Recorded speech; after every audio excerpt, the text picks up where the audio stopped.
I never thought I'd be back here again, watching the most ridiculous wife selection event of the century unfold in front of my eyes. Jason Gu, the infamous only heir to the Gu fortune, the golden bachelor every woman once dreamed about, stood on that stage like a cursed prince, looking for a bride who could literally save his life. Yeah, not kidding. The Gu family had been cursed for generations. Any male who didn't marry before 25? Dead. No exceptions. The curse wasn't just superstition either, it was backed by enough dead bodies and eerie coincidences to make even the most skeptical back off. So, naturally, when Jason hit 24 and the family was desperate, they launched this big wife selection event, plastered with red banners, luxury venues, and million-dollar incentives, hoping some miracle woman would show up. And surprise, surprise, the women who did show up? Either terminally ill, middle-aged, or had one foot in the grave already. Except for two of us, me and my younger sister, Sophia. Perfectly healthy, young, and unfortunately, raised by the same parents who always thought she was the more precious one. In my previous life, Jason chose Sophia. And I let him. I knew her fate was too fragile to bear the curse, but I didn't speak up until it was almost too late. I ended up kneeling in front of old Master Gu, revealing the truth. I was the so-called fated woman, the one whose presence could neutralize the curse and bring fortune to the Gu family. I married Jason in Sophia's place. And at first it worked. The Gu family flourished. Jason seemed to care, and I foolishly thought I had finally earned my place. But that illusion shattered the day I went into labor. 3 days of pain. No successful delivery. Just me lying there, half-conscious, when I heard Jason say without emotion that I deserved to suffer for killing Sophia. That if I hadn't coveted the Gu family's wealth, Sophia would have been the one to marry him. Then he ordered an injection to amplify my pain, as if childbirth wasn't hellish enough. I died, writhing in agony. And that was the end. Until it wasn't. Because the universe, or whatever force runs this messed-up world, gave me a second chance. I opened my eyes again. Same cursed wife selection event, same luxurious venue, same icy stare from Jason Gu. But this time, I wasn't here to offer myself. I was just here to accompany my sister, with the sweetest smile I could fake. Jason's eyes flickered with something unreadable, but the cold sarcasm on his lips stayed the same. A beauty like you, he sneered. Not qualified to join the selection. Damn. It hit different hearing that again, even knowing what was coming. Everyone stared at me like I didn't belong. But I held back my laughter and said, "You're right. After all, there's no point arguing with someone who might be dead soon." Jason scoffed. Sophia blushed and looked up at him with those wide, innocent eyes. They had this weird vibe between them. In my past life, I'd been too naive to notice it early. I thought the Gu family's kindness mattered. I thought we were choosing brides, not plotting murders. And I definitely didn't expect my own sister to look at Jason like he was some kind of hero. They made their little love show for the guests, and I smiled and stepped back. I wasn't going to warn them this time. Let them suffer the fallout. But I did pull out my phone and send a message to the only person who had ever truly stood by me, Ethan Lin. "I can marry you," I typed. "But only if we go get that marriage certificate right now." He replied instantly. My heart clenched. I was about to leave when pain exploded in the back of my head, and darkness swallowed everything. When I came to, I was tied up like a freaking hostage. My wrists ached, my legs numb, and across from me on a velvet sofa sat Jason, expression cold enough to freeze fire. Sophia stood beside him, pretending to look concerned. "Is this really necessary?" she whispered, biting her lip like she was in a drama scene. Jason leaned forward, touched the tip of her nose, and said lovingly, "You almost got stolen from me. You're too soft, babe." She blushed. My stomach turned. "Let me go," I snapped. "I've got nothing to do with you anymore." Jason's laugh was low and dangerous. "What are you pretending for this time?" He walked over, grabbed my chin, and looked me dead in the eyes. "Last time, you did the same act, said you weren't interested, then ran off to tell my grandfather you were the fated one. Trying again, huh?" My blood ran cold. So he'd been reborn too. Great. "You're scared I'll ruin your little wedding?" I bit back. "Then just keep your security on me. I already said yes to someone else." I'm marrying him today. Let me go. I figured that would be enough to convince him I wasn't after him. But instead of backing off, Jason tightened his grip like he wanted to crush my jaw. Boyfriend? What boyfriend? He spat. Another pathetic scheme? You just can't let go, can you? Sophia gasped theatrically.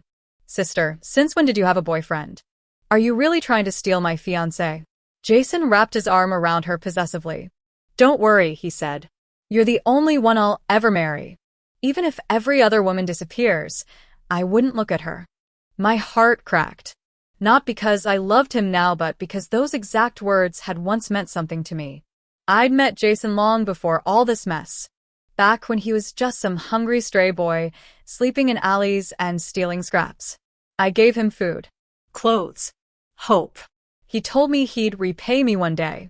I believed him. I waited. But after he returned to the Goof family, he never looked back. He chased after Sophia instead. And all I got was his contempt. I thought marrying him in the past would change that.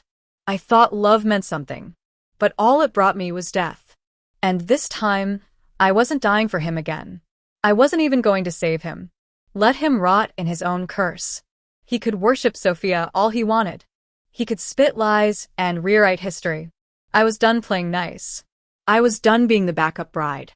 Jason locked me up in that stupid basement like I was some criminal who owed him a life, as if he hadn't already stolen mine in the last one, and his only excuse was that he didn't want me ruining his fairy tale wedding with Sophia, the princess in his eyes, the liar in mine, and what made it worse was that the wedding was starting above my head while I sat there like a discarded prop in his tragic little stage play, tied up, humiliated, and helpless, thinking about Ethan and the promise I'd made, the deadline I was supposed to meet, the 12 o'clock ultimatum he gave me the night before with those eyes that had never once stopped hoping for me even when I was too broken to hope for myself, and I knew him too well to think he was bluffing. If I didn't show up, he'd leave, just like last time, when he boarded that doomed flight and never came back. When I buried the guilt of that silent phone and unanswered message under years of pretending it was fate instead of cowardice, and now, even with a second chance, even knowing what was about to happen, I was here, useless, wasting it all over again.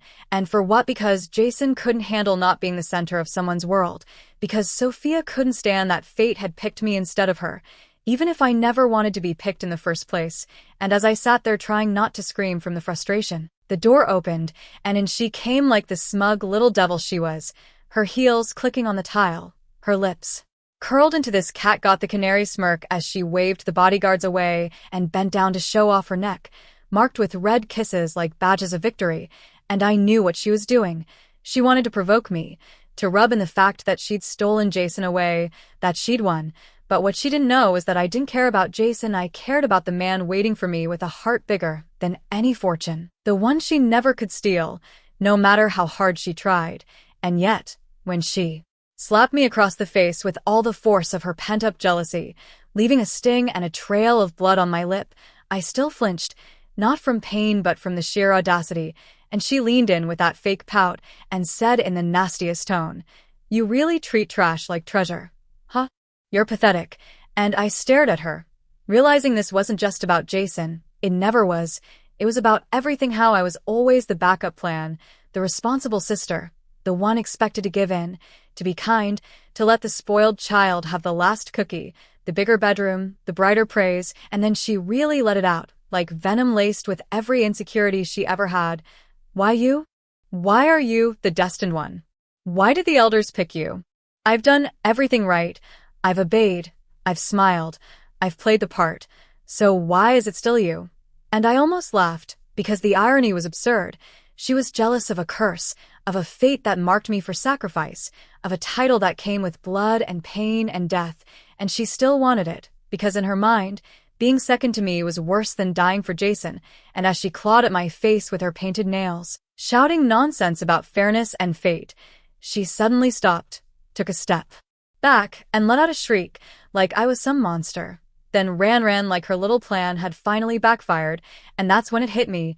She was setting me up, framing me, again, and I rushed after her, bursting out of the basement door and onto the wedding floor where hundreds of guests turned at once, catching the spectacle, seeing her stumble into Jason's arms with makeup smeared and red welts on her cheeks. And he didn't even hesitate, didn't even ask what happened, just looked at her. Tearful act, and decided I must have done it, because that's what he always did, believe the sister who faked innocence better than anyone I'd ever met, and his voice boomed through the hall. How dare you hit her? You wanna die, huh? As if he didn't already try to kill me once. And before I could even speak, his bodyguards closed in, ready to drag me out, when suddenly, a sharp voice rang out, silencing the chaos. Wait, and everyone turned to see an old man in yellow robes, the master of fate reading, who stood beside old Master Gu like a living relic of tradition. His expression stern and eyes piercing through the crowd as he pointed at me and said, "This woman is the Gu family's true fated protector. If Mr. Gu marries her, the curse will be broken, and the Gu family will prosper for 100 years. And just like that, the whole room changed.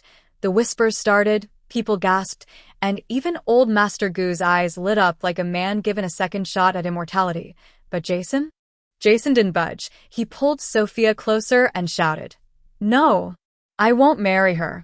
I only love Sophia." And I stood there, watching the farce unfold, seeing my former self in his desperate eyes.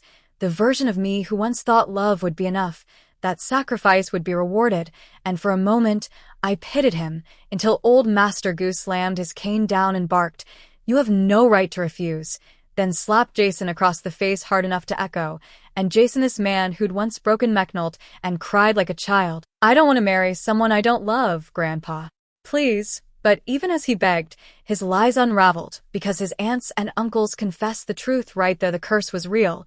Their first wives had all died, his grandmother too, and the second marriages were only possible because those women weren't the original matches, and Jason's face paled, and he turned to me like I had cursed him myself, grabbed my wrist and hissed, "You won't win.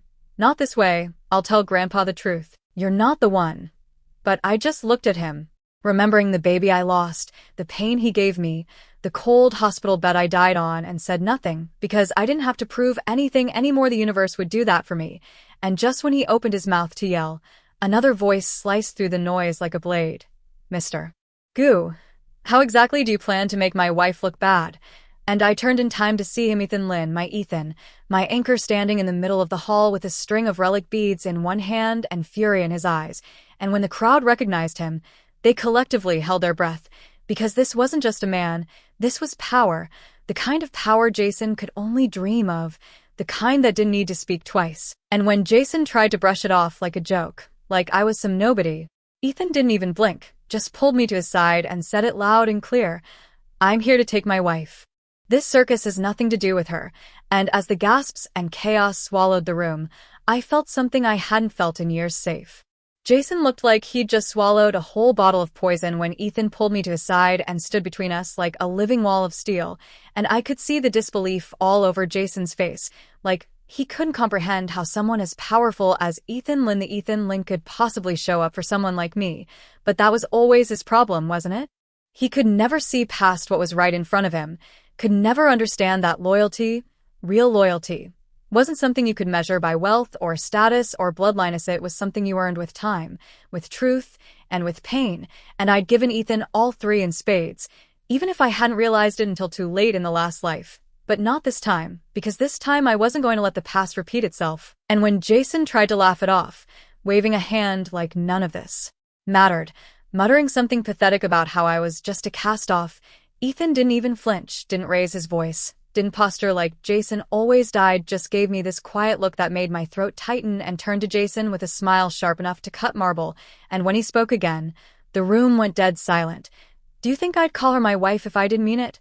And then Goad actually bent down, right there in front of everyone, and kissed my forehead with a kind of gentleness that made the entire ballroom feel like it wasn't even real, and the gasp that tore through the crowd was instant, as if the oxygen had just been yanked out of the air, and I stood there, stunned, blinking like maybe I'd hallucinated it. But no, it happened, and Jason's face went sheet white, like all his veins had stopped working at once, and he pointed at me like he could still control the narrative, like he could spin this into something petty, something fake, and shouted, "She's a liar.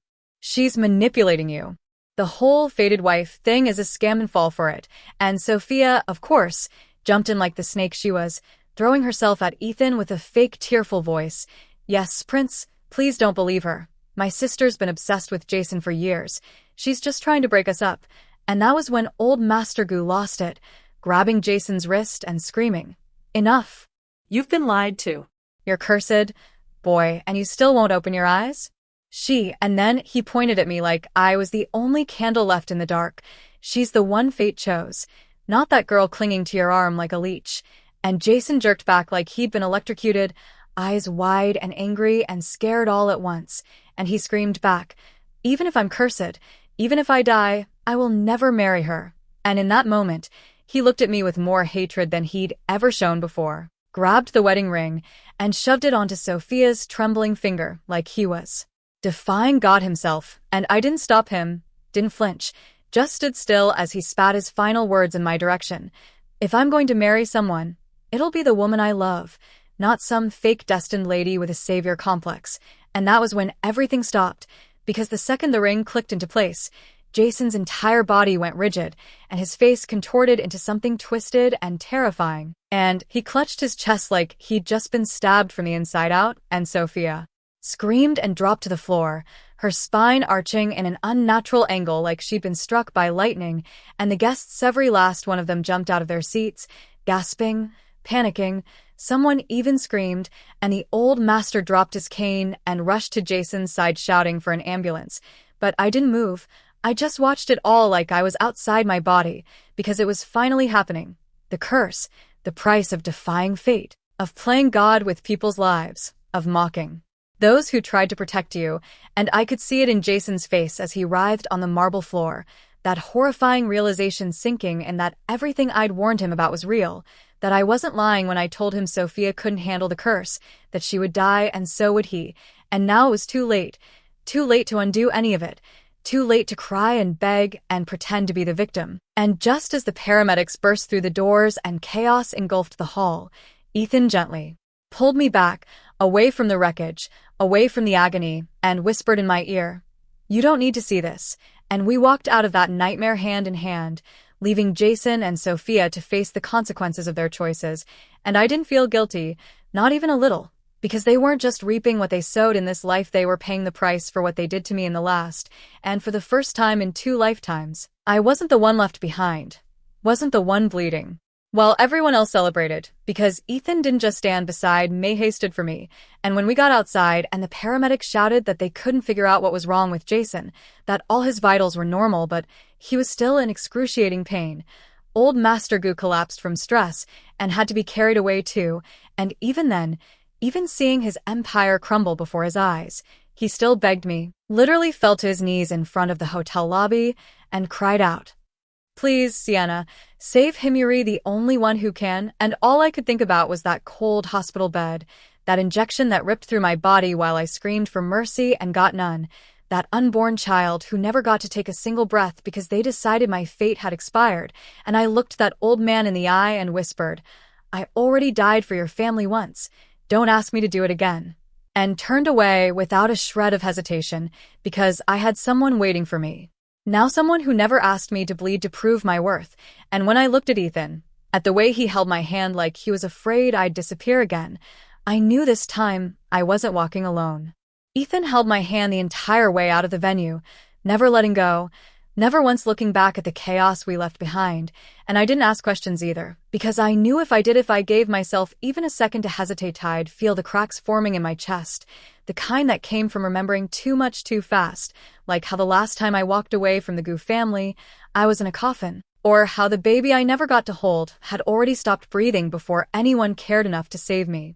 So I squeezed Ethan's hand harder and let him lead me away like I'd done it 1,000 times before in some other lifetime. And maybe I had. Maybe this moment was the reward fate gave me for finally choosing myself, or maybe it was just the start of another test, because even as we stepped into the sleek black car waiting outside, my phone buzzed in my pocket, and I already knew who it was before I looked. Grandpa Gu, still clinging to whatever dignity he had left, sending me some urgent letter. He had delivered to the hotel I was staying in, something he swore would change everything, and for a split second, I was tempted to ignore it, to block the number and burn the bridge once and for all. but Ethan could see the hesitation on my face, and instead of pushing me or getting jealous, he just nodded like he understood every unspoken thought racing through me. So when we arrived at the 99th floor of a hotel that wasn't even open to the public and Ethan whispered something to the front desk that made them snap to attention like soldiers, I knew I was safe for now, even if my heart wasn't ready to let go of the weight it still carried. And later that night, just as I was about to finally lie down in peace, someone knocked on the suite door, nervous, persistent, and clearly desperate, and when Ethan opened it, a trembling hotel staff member handed me a small envelope, stammering that an old man had been kneeling outside the lobby for over an hour insisting that I had to see it, that it would explain everything, and against my better judgment, I took it, half expecting a bribe, half expecting some manipulative note filled with fake apologies. But when I opened it and saw what was inside, my breath caught in my throat, because it wasn't money, or threats, or even words. It was a pink ribbon, frayed at the edges, stained in a way only I would recognize, and suddenly I was no longer in the penthouse, no longer the woman who walked away from a cursed legacy. I was 16. Again, standing in the middle of a schoolyard watching a group of boys beat the hell out of a skinny teenager tied to a tree, calling him names like garbage dog and thief while he bled and said nothing, just took it all like he was already used to being treated like nothing. And back then I didn't know who he was, didn't know that he'd grow up to become Jason Gu, didn't know he'd be the one to kill me years later. All I knew was that no one else was going to help him, so I ran into the chaos and took punches that weren't mine to take, screamed until the bullies scattered, and when I untied him, I used my own ribbon to stop the bleeding on his forehead because we didn't have anything else, and he looked at me like I was something holy, whispered, "I'll repay you," like it was a vow etched into his soul.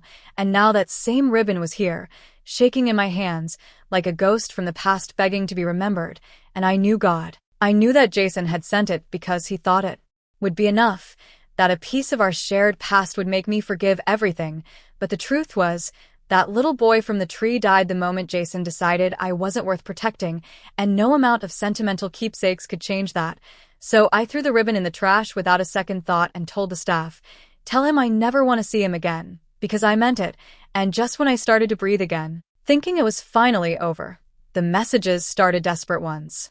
This time Jason's fingers trembling in a hospital bed, typing out that Sophia had lied to him for years, said everything I did was for my own gain, said I only helped him to elevate my own status, that I knew about his identity from the beginning, that I faked every kind act just to manipulate him, and he believed her, because that's what he always did, believe her, no matter how many times I bled for him, and he kept going, blaming himself, begging me to understand, swearing he didn't know, that he would have chosen differently if he had, but I couldn't even bring myself to respond, because what would I say? "It's okay? You're forgiven?" No, not this time, not after everything, especially not when I still remembered the exact words he said while I was in labor, how he stood outside the door and told the doctors to stop trying to save me because I'd outlived my usefulness, and how Grandpa Gu, the same man now begging for mercy, told them to dispose of my body cleanly so I wouldn't make a mess for the family name, and then ordered them to chop me up and dump me in the ocean like I was some piece of trash. So no, Jason didn't get a reply, not now, not ever. And when Sophia started screaming in the next ward from whatever invisible agony the curse had left her with, ranting that she was never his wife, that she never got the marriage certificate, that the curse was all my fault and she didn't want to die, I didn't flinch because karma doesn't forget, and I had no sympathy left for someone who smiled while I was dying. And just as Jason picked up his phone to beg again, something stopped him. Something more painful than guilt or regret. Saw it. The picture I just posted online, the one where I was holding hands with Ethan, both of us smiling, brand new marriage certificate in hand, and the moment his eyes landed on it, he collapsed completely, the phone slipping from his hand, blood spilling from his mouth as he lost consciousness, and somewhere down the hallway, Grandpa Gu screamed, not for his grandson, not for justice, but because he finally understood that the Gu empire was finished. The stock prices were crashing, the investors were fleeing, and all the power they once held was disappearing faster than a heartbeat. And while they scrambled to contain the damage, to call doctors, to deny the inevitable, I was sitting beside Ethan, his arm around me, our fingers intertwined, our rings warm against each other's skin, and for once, I wasn't wondering what would happen next. I already knew, because this time, I wasn't just someone's backup plan, someone's insurance policy, someone's sacrificial lamb. I was Ethan Lynn's wife, and no curse, no lie, and no amount of regret could take that away from me. Ethan never let go of me that night, not even once, as if he was afraid I'd vanish the moment he blinked, and honestly, part of me felt the same, like this piece we'd finally carved out for ourselves was too fragile to hold, too good to be real, and I caught myself staring at our matching marriage certificates more than once just to remind myself this wasn't another cruel dream that would shatter with morning light. And when I asked him softly, cautiously if he was reborn too, if all those moments from our past that I'd assumed he'd never seen had somehow become his burden too, he didn't even speak at first, just nodded with this heavy look in his eyes that told me he'd watched everything, every betrayal, every scream, every wound I endured thinking I was alone, and when he finally did speak, his voice was low and broken. I followed you the whole time. I saw all of it, I couldn't stop it, and my heart cracked wide open, because no one had ever said that to me, not even in my first life, not even when I was dying, and I realized then that he hadn't just loved me, he had mourned me while I was still breathing, and suddenly I wasn't just crying for myself, I was crying for him too, for all the love he gave me in silence, for all the loyalty I'd mistaken for background noise while I chased after a man who treated me like a tool, and without even thinking, I leaned in and kissed him, not out of pity, not out of guilt, but because I wanted to, because he was mine now and I wasn't going to waste another lifetime letting him wonder, and when I pulled back and whispered that it was too late to get our marriage certificate that night, he just grinned and said, "Who said anything about waiting?" And before I could ask what he meant, we were already back in the air, the private helicopter he'd arranged taking us straight to the Civil Affairs Bureau, which had been specially reopened just for us because apparently the Lynn family made too many national contributions every year to be denied something as small as a midnight license, and I knew he was powerful. I always knew, but seeing it in action, seeing doors open for him without question, watching staff members bow as they handed over the red booklets like sacred artifacts made it real in a way I hadn't fully processed before, and as we walked out of that building, the city lights blurring beneath us, the two certificates warm in our hands, I finally felt like I wasn't carrying the past on my shoulders anymore. I was building something new, and I didn't need anyone's permission to claim my happiness. But of course, peace doesn't come without interruption, and barely an hour later, just as Ethan stepped out of the shower, and I was sitting on the edge of the hotel bed still admiring my new name in crisp ink, there was a knock at the door, and the front desk staff, looking beyond nervous, handed me another envelope and said, "An old man has been kneeling outside since we reopened. He insists this is important." And Ethan's entire posture stiffened like he thought I'd disappear again if he let me near it. But I just gave him a reassuring glance and took the envelope anyway, and this time it wasn't a ribbon, it was a picture, a moment frozen in time from years ago, when we were kids, before the money, before the betrayal, before I even knew what fate meant, and in that photo I was smiling, handing Jason a sandwich outside our school gate, his clothes ragged, his eyes hollow, and I could practically hear the echo of my own naive voice saying something like, "Eat before it gets cold," because I didn't know then what he would grow into, didn't know he would someday be the man who'd decide my life wasn't worth saving, and I realized this photo wasn't a gesture of reconciliation, it was a final plea, Jason trying to remind me of who he used to be, of the moments we once shared before everything broke, but it was too late, too far gone, and I handed the envelope to Ethan without a word and said, "Throw it out," because I wasn't here to be guilt-tripped by memories anymore, and meanwhile, in the hospital, Jason lay there strapped to a bed, drenched in sweat, unable to explain why he was still alive yet constantly writhing in pain, and Sophia, sweet, manipulative Sophia, was in the next room screaming like a lunatic, no longer pretending to be composed, babbling to the nurses that she was never married to Jason, that the curse wasn't hers to bear, that I was the one who saved him, and it had nothing to do with her. And while the Goof family tried to keep the media away from the hospital doors, their empire was already crumbling from the inside out, investors bailing, stock prices plummeting, and reputation dissolving like salt in water, and Jason, in one final act of desperation, told his grandfather to give me that photo, whispering through cracked lips, "She'll come if she sees it," but I didn't. And when no message came back, he opened WeChat one last time, hoping for something, anything, and what he saw was the photo I'd just posted, my smile radiant, Ethan's arms around me, and in my hand our marriage certificate, sealed and real and undeniable, and the caption underneath read, No more curses, no more waiting. Just us. And in that moment, he finally broke, the phone falling to the floor as blood rose to his mouth and his heartbeat staggered, and when Grandpa Gu rushed in, screaming his name, there was no answer, just silence, a horrifying, still silence that signaled the end of everything they'd tried to control, and as the family scrambled in panic, their empire in freefall, I was standing by the window of the 99th floor, watching the sunrise beside Ethan, my hand in his, my heart steady for the first time in forever, and I knew there was still one more thing I had to do before I closed this chapter for good, because some ghosts don't stay dead just because you stop talking to them, and some wounds don't heal unless you face them head-on, and that was exactly what I was going to do next. The last thread tying me to the past was thinner than a breath, but it was still there, pulsing faintly in the back of my mind like a warning I hadn't yet silenced, and no matter how far above it all I stood married, protected, reborn, I knew I couldn't fully move forward until I burned that thread down to ash myself, because if I didn't, it would always be there, lingering like smoke behind every new sunrise. So I told Ethan I needed to see something through, just one last thing, and he didn't ask what or why or who. He just said, "I'll go with you." And when we arrived at the hospital, the air was thick with decay, not just the physical kind, but the kind that came from a name that used to open doors now being whispered in pity, from a family that once stood at the top now watching their empire rot from the inside out. And as we stepped into the corridor, even the nurses avoided eye contact because everyone already knew Jason Gu wasn't just cursed, he was cursed and abandoned, a man who had everything and chose nothing, and now he had no one.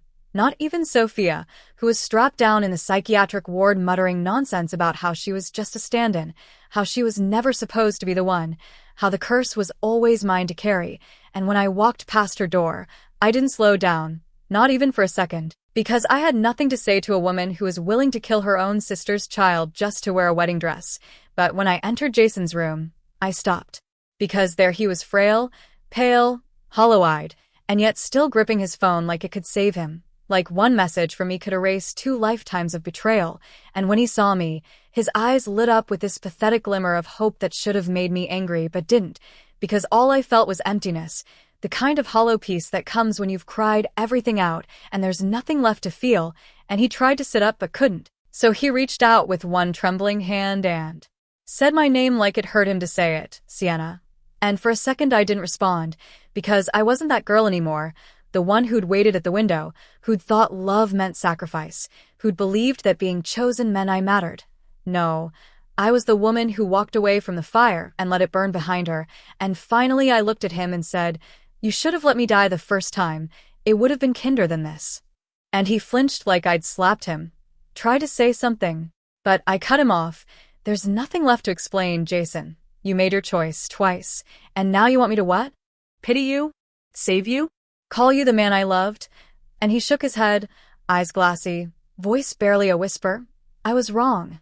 And I laughed, not because it was funny, but because it was so predictable, so empty, like he thought the truth would be enough, like realizing it late still counted as redemption, and he pulled out that damn pink ribbon again like it was some kind of ticket back into my heart and choked out, "I kept it all this time," and I stared at it, at the frayed edges, at the piece of my youth he'd weaponized for pity, and said, "You kept it, but you didn't keep me."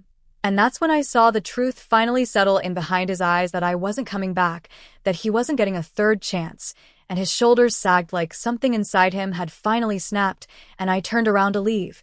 But before I reached the door, he called out, not in anger or desperation but in quiet despair, "What about our child?"